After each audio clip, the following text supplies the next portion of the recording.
Welcome to the Direct Farm Podcast, the go-to resource for farms across the U.S. looking to grow and manage their business. Tune in weekly to hear tips and tactics from our most successful farmers on how to increase sales, access more customers, and save time and money. We'll also speak with industry experts, business leaders, and partners to share the latest farm business trends selling direct to market. Welcome to the Direct Farm Podcast. I'm Rory, your host for today's episode. We've got a great conversation for you today with one of our farm advisors, David Hopkins of Hopkins Farm, located in Cairo, Georgia. Welcome, David. Thanks for coming back on the podcast. I'm excited to have you here with us, and I think we're going to be kind of covering a lot of things today. But to start out, since it's been a little bit since you've been on the podcast, could you share with us a little bit about Hopkins Farm and what you guys produce? Yeah, Rory, it's glad to be back. Glad that y'all have me again. I hope I didn't bore you too much last time. Hopkins Farms is in Cairo, Georgia. We've been around a long time. I'm the fifth generation out here. And I think since the last time I talked to you, I don't remember if we were finishing up our spring crop or what we were doing, but we're now onto our fall crop, and we started picking tomatoes and peppers and eggplant and stuff this past week. So we're getting right back busy in it again.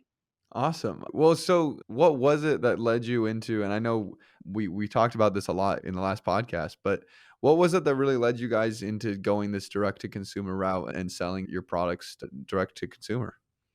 Well, we always have been wholesalers and doing everything else, but we always had people that were peddlers on the side. And we'd always sell stuff to them. And it seemed like we had a little bit more waste than what I wanted to see. So I kind of got out there and found some people that wanted to buy direct from their farmer. They wanted to know where their food came from. And I was happy to sell it to them and started doing farm to table boxes, as I like to call it. It's basically CSA, but you don't have to pay your money up front or anything. You can get a box each week, and people kind of tended to enjoy doing that. They, like I said, they liked where their food, knowing where their food was coming from, and had a face to put on it. And I'm not the best looking face, but I put on a smile and happy to get them some produce. That's awesome. Well, so when you're offering food products, and kind of one of the first things I wanted to talk with you about today, when you're doing food products, there's always a wide variety of options that you can offer people. And I think especially so when you're doing produce farmers, that you're able to grow a lot, and especially throughout the season.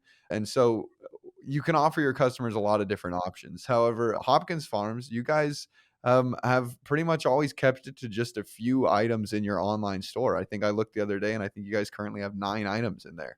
And those pretty much mostly are made up of bundle boxes and subscriptions.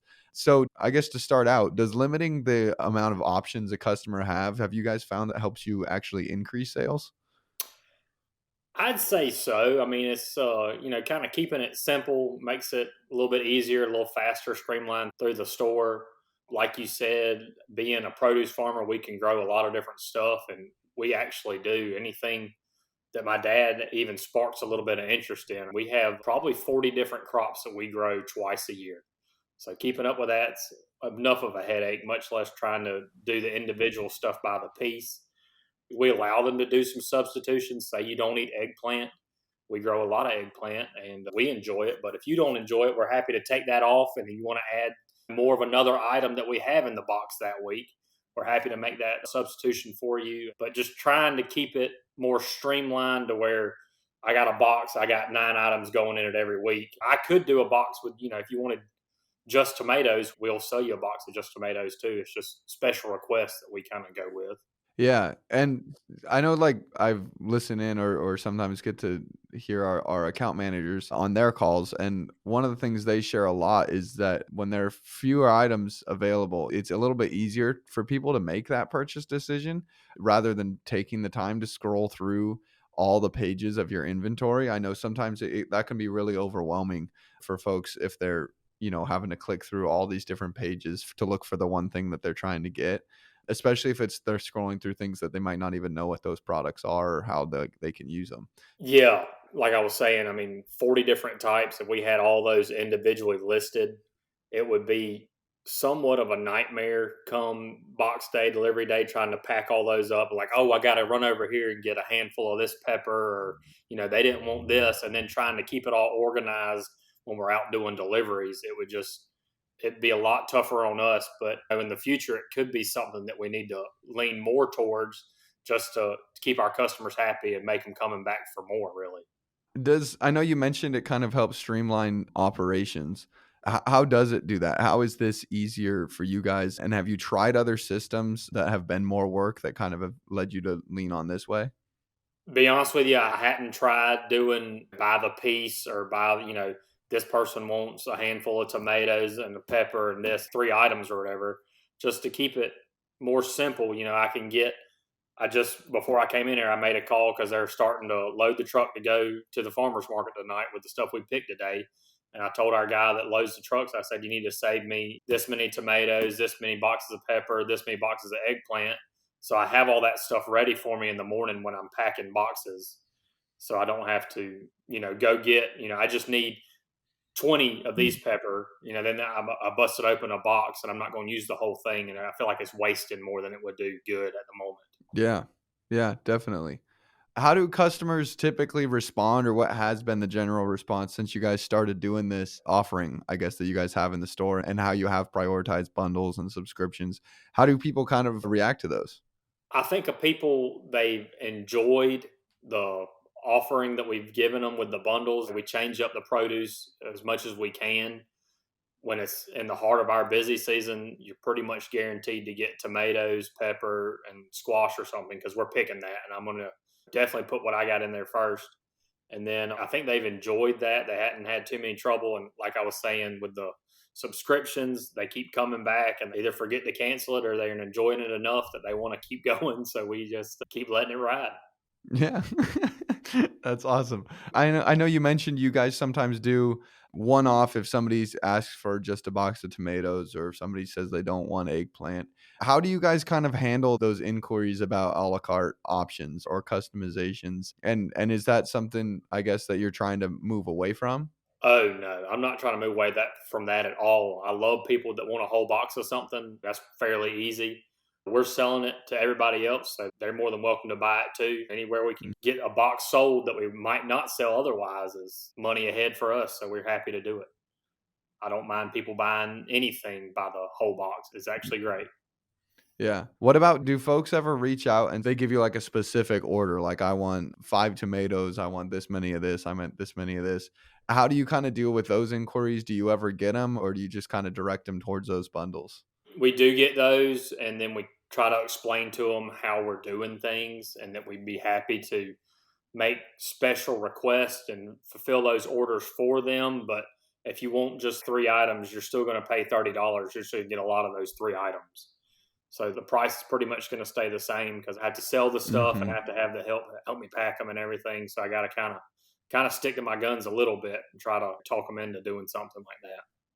And I'd imagine that's, yeah, that's kind of a good way to go with it, because that becomes a lot of work. Like you're saying, you want to make it worth it. So kind of having like that base order, I guess that's kind of what you've done there. Is you basically have an order minimum that if people do want a few of these specific products, you can do that, but it's got to become at a certain amount. That's right. You're going to get the same $30 box. That's our half bushel. That's what our go to is. Everybody enjoys that one. You're going to get that same box, but if you want the less items, you're still going to get just more of those items in that box by itself compared to the rest of the bundle that would be in there. Awesome. Well, you guys, you just mentioned like the half bushel. You guys offer bundles in 3 different sizes, and then those same 3 different sizes are also available in the form of a subscription. So folks can either kind of, do the one-time purchase, or get it over a period of weeks. Which option do you find that customers prefer? I think people are still learning about the subscription option. There's a couple that are signed on, and we see them every week, know them, know their family, what dog likes to ride in the car with them. It's great seeing them every week. We enjoy that. But people still like to travel and go out of town and stuff. So there's a lot of people that just do it weekly, depending on what we have on our list for each week, so they can kind of plan their menus around that. Do you find that it kind of like, have you seen people doing the single bundle as almost like a trial and then signing up for the subscriptions? Like, I guess, has having those bundles available led to more subscription customers? I think it has. There's people that we just wanted to try it out this week, and then you keep seeing them every week, and then you see their name pop up on the subscription thing, so they enjoying it enough to spend their money on something that we're offering, and we definitely glad to have them, and they stick around. And the one option that I I'm glad that Barn to Door has come out with was the where you could pause your subscription. So if they were to go out of town, they don't have to cancel it and then sign back up for it. Sometimes when you cancel something, I would forget to sign back up for it myself. Yeah. Awesome. The other thing I kind of wanted to dive into with how you guys have bundles and subscriptions set up is pricing. And I know pricing is always tough for farmers, especially when they're offering this bundle of products, because you kind of want to figure out what that total is worth, and that can be a little bit harder than just individual items. So, how did you decide on that price for your boxes? Well, kind of got a story with that. When I was at school at Auburn University, I was a horticulture major, and we went and took a field trip one day to a farm outside of Auburn. And this man's sole job was a CSA. He had a farm. He had a little bit of produce, a little bit of fruit. He had some satsuma trees. He was growing some broccoli. He even had some ducks and stuff. And that was the first time I'd even heard of that. My family's been farming forever. Never heard of that in my life. And I got to talking to him. I was like, well, what are you doing? He's like, well, I do a CSA and it's 10 weeks and it's $300. So I just went ahead and said, well, it's $30 a week. We'll just start our pricing right there when we come back home. So I started doing the halves for $30. And then, I mean, they're getting $30 at the grocery store times two easy with our box. I mean, my mom goes to the grocery store every now and then and just checks it and says, well, you're still doing good because this in the grocery store is so high compared to this, and you're giving them plenty of that.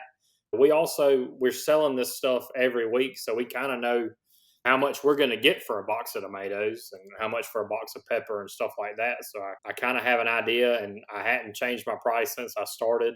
I think it's fair for everybody, and it's fair for us as the growers. So it's okay way to go. Yeah, that's impressive that you haven't changed the price since you started. Have you guys thought about upping that? And I guess so. In addition to that question, so are you thinking about changing the price in the future at any time? And then also, what are the prices of the other? Because I know you do the full bushel and then the bag as well. So I hadn't really thought about having to go up. I mean, fertilizer this past year went, I think, 60% higher than what it was the year before. It's really been eating a hole in the farm budget, but we got enough money to do it again for the fall. So hopefully, when we get done with our fall crop, we'll have enough money to do it again in the spring, and the cycle of death will continue. But we'll keep on being here. The pricing for our boxes, so we have three options. We have full bushel box, which I say is enough for a family of six. Some of the bigger families, I'm the youngest of four children, so we had a family of six, and it'd be enough for our family when we were growing up. It's $50 a week. And then I have a half bushel box, which I claim is enough for a family of four. It's $30 a week. And then I have a bag, which I started a couple years ago. I actually got the idea from another guy that was doing a farm to table thing, and I was packing boxes for him. He had a bag, and it's a smaller quantity. It's good for 1 to 2 people, your older people that are, empty nesters living by themselves. It's good for them. And it's $25 for the first week, but I have a reusable shopping bag with my name on the side of it. And if they bring it back to me, the next week's bag is only $20. So it's kind of incentive to come back. You got a $5 bag, bring it back. We'll sell you another bag for 20. Yeah, that's awesome. And I like, yeah, the kind of having the branded bag, some packaging, branding there, and then making that almost like a little bit more incentive for somebody to stick around and keep making that purchase if they've already had the buy-in of getting the bag, which is awesome. I guess beyond that, is there any other kind of incentives that you build out or include for folks signing up for subscriptions versus the bundles? Is there any kind of like, oh, if you subscribe, you're saving a little bit of money as well? No, but that is a really good idea. We might need to look into that. We've done some Facebook ads, Facebook posts where, like and share, get a free week or whatever, a free half bushel box. We've done stuff for teachers, kind of get them involved. But I don't know why I hadn't thought about thank you for that idea. I don't know why I hadn't thought about that. Yeah, no problem. I'm curious with the teachers because I know sometimes schools are actually a really great market for farmers. What kind of stuff have you guys done with teachers? Well, we do our deliveries every Thursday in 3 different towns. And if you're a business, we'll come to your business, but you got to buy 5. But for the teachers, we decided they can't leave. They don't have any control over what they're doing. They're having to deal with people's children all day long. We might as well help them out. And if there's a teacher at a school that wants one, we'll take it to them. And then you're putting it on the desk in the office in there. So all the moms that come in to pick up their kids early, or all the teachers that walk by, they can see it. And our box also have our brand on them and a website and everything. And kind of a little shoe in to get in the door with that, hopefully. Yeah, that's awesome. That's really smart too, Maybe some parents will come in and see the box. That's awesome. And then you kind of mentioned there that if 5 people from a business or something sign up, you guys will then make that like a drop site or kind of add it to your delivery route. Yeah, so we started doing deliveries during the pandemic. People just couldn't get out of their house or didn't want to get out of the house. We've always gone to the schools because teachers couldn't get out and go pick them up. But then people were at businesses like, "Hey, do you drop off here?" And I was like, "No, we do not yet. But if you get 5 people to sign on, I'll bring them there, and y'all won't have to pay the delivery fee." So that was kind of an incentive to get a couple more people, get your coworkers talked into it, and we'll be happy to come and drop them off there. Y'all don't have to leave or waste your time during lunch to go pick them up. That's really awesome. I love that idea because that's a great incentive, I guess, is that free delivery, but also gives you the assurance of making that delivery worthwhile, which is really That's right. awesome. And then I was curious with kind of as we're talking about all this other payment things, what do you guys do? I know with the subscriptions feature, there's some different smaller features built into that. So you can do like pay up front, you can do pay as you go with subscriptions. What kind of payment options do you guys allow customers to use? I think that pay as you go thing is a new one to me. We'll have to look into that as well. We just it's all been paid up front, all online ahead of time, and that before we got on barn to door, it was show up, I'll give you your box, you give me your money. And the paying up front really cured some amnesia that some people had. There was always, one or two Mhm. people that tended to forget about it every week, but that's kind of slowed them down. And we still have to run some people down every now and then. And I don't like to, not refund people, but I kind of explain to them, I'm going to let you slide this time, but you got to understand that I can't put this stuff back on the bush. Once I take it off, it's ready to sell and I can't do anything else with it. So I really need you to Mhm. meet me or tell me where you're at so I can meet you. Yeah, no, definitely. And I think that is always kind of a hard line to draw, but you kind of have to because like you said, you can't put it back on the bush. You got to do something with that product. Would you have any advice for farmers that are kind of early on in this trying to figure out how to set up pricing and manage a program like the one you're doing? Do you have any advice for how they could go about deciding on a good price for their products? You got to take it and realize that your time is worth something. And these people they're wanting a new experience. They've been going to the grocery store, looking at the produce in the produce section or the meat in the meat section, and you're adding an extra value to it, and you need to see that. They're getting an added bonus. Knowing where it's coming from, knowing that it's a good investment on their part, you're growing a food that you're feeding to your family every day, and there should be no worries coming behind that, and that should be the added value to your price. Mhm. Definitely. Yeah. And then in terms of you, I know you've mentioned a little bit of delivery, and we talked about how if you get a certain amount of people at one location, they get that free delivery. But what is your regular delivery fee? What are you guys charging for delivery? We have a radius set up on barn to door, so where people can go. It's $10 a stop. So I mean, gas has gotten ridiculously high, but we've stuck to $10 and we're going to leave it there. We don't want to put a hurting on people more than we have to, but we also got to get a little bit for our time of driving around town. One of the towns we go to, Tallahassee, that's a big town. It's the capital of Florida, as everybody knows, but it's you can spend 45 minutes driving to one side of town to drop off one box. So we kept it at $10, and I think it's worth our time and worth the people's time if they don't want to drive over to the central location to meet us.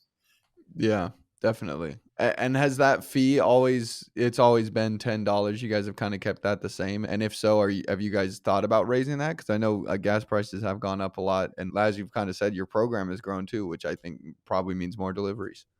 It has. It actually started at $5, and this was the third or fourth week of the pandemic, and everything was crazy.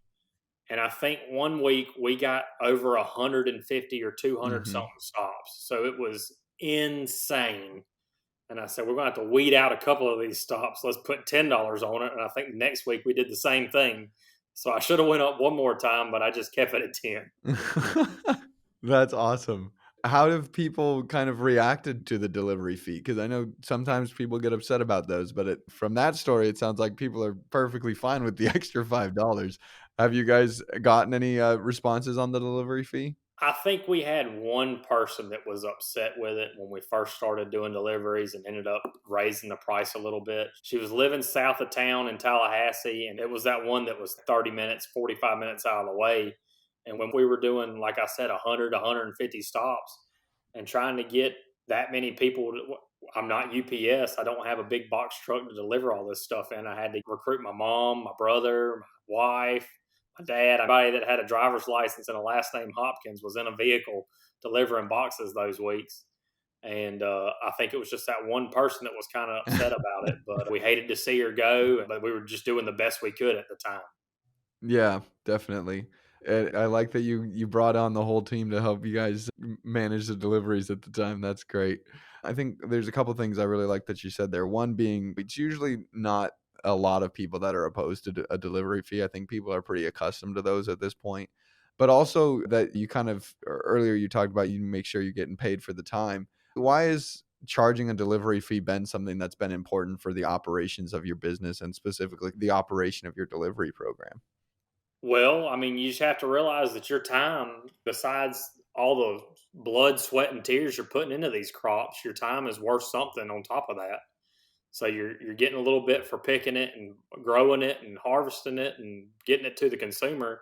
You're gonna have to get just a little bit more when you get in that car and drive the extra little distance to meet them somewhere if they can't come meet you. I don't mind doing deliveries. Sometimes deliveries easier than waiting an hour or 2 hours on some of our stops where we're set up just waiting for people to come. It's you can get done a little bit faster and get back to what you need to be doing on the farm if you just go fill up the car full of deliveries and take off, deliver them, and get back. Yeah, kind of more on your own schedule, which is really nice. What would be your advice, I guess, kind of going back to we started this talking about you guys have such a streamlined inventory and how that really helps your guys' operations and keep things smooth when you stick to those kind of limited product offerings. What would be your advice to farms that have really large inventories in their online store where it is pages and pages of inventory? Or what would you say to them to maybe point out, I guess, what you guys are doing and how that can work? My advice would be if they have the time and the organizational skills to manage a larger inventory, more power to them. But, like I was saying when we first started this podcast, I just got off a tractor just in time to come in here and talk with you. And from my standpoint, it doesn't seem like it would be something that would be beneficial to me or my customers because I would just be running around like a crazy chicken with my head cut off trying to figure out where your box went when I packed it with three items in there instead of the normal bundle that it is. Yeah, definitely. No, and I think a lot of folks will relate to that. I think it's very common that farmers don't have a lot of extra time. And so being able to simplify this part of your business and make things easier, one on the upfront work of putting all this stuff in the store, but then also on the back end work of when people are placing orders and you're not having to assemble a bunch of different customized orders. You can kind of just stick to a few basics, which can be really helpful. Well, David, thanks so much. I guess as kind of a final question for you, I know you're in the middle of harvesting, but what is next at Hopkins Farms? What do you guys kind of have on your radar before we kind of close out the year here?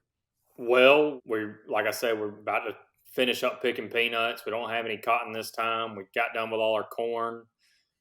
About to really start really hard into the tomatoes and the pepper. And here comes Thanksgiving, and we'll start cutting collards through the New Year's. And that's always been something we've really made our year on, just cutting greens.